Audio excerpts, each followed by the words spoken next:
قل يا عبادي الذين أسرفوا على أنفسهم لا تقنطوا من رحمة الله إن الله يغفر الذنوب جميعا إنه هو الغفور الرحيم. موقع عائد لله backforallah.com يقدم لكم هذه المادة. إذا جاء العبد يوم القيامة فإن أول ما يحاسب به الصلاة، فينظر في صلاته صلاة الفريضة، فإن كانت تامة فهو على خير، وإن كانت ناقصة فيقول الله عز وجل لملائكته انظروا لعبدي، هل لعبدي من تطوع؟ هل صلى صلاة تطوع؟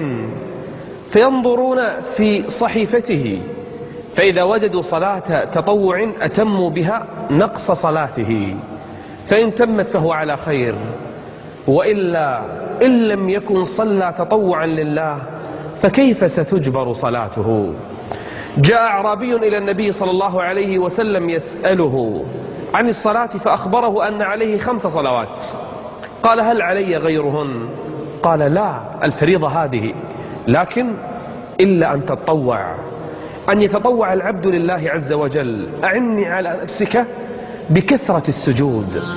كان بعض الصالحين كالإمام أحمد يصلي تطوعا كل يوم وليلة 100 ركعة، والنبي صلى الله عليه وآله وسلم يقول من صلى 12 ركعة غير الفريضة في اليوم والليلة بنى الله له بيتا في الجنة.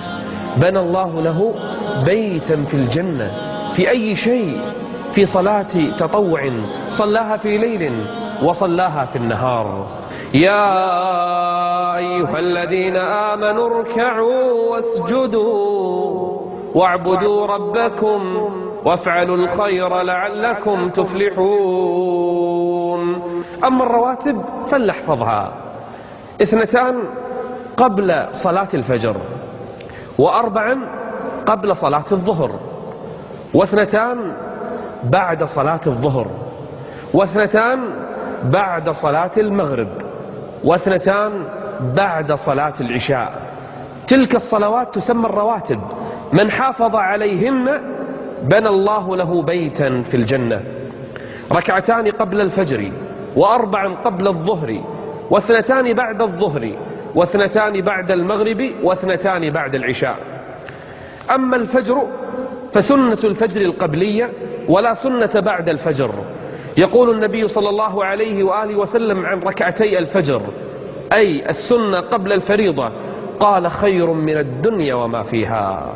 وما كان النبي يدعهما أبدا في سفر ولا حضر، وشرع لنا قضاءها حتى بعد الصلاة، مع أن الصلاة قد نهي عنها بعد صلاة الفجر إلا قضاء سنة الفجر.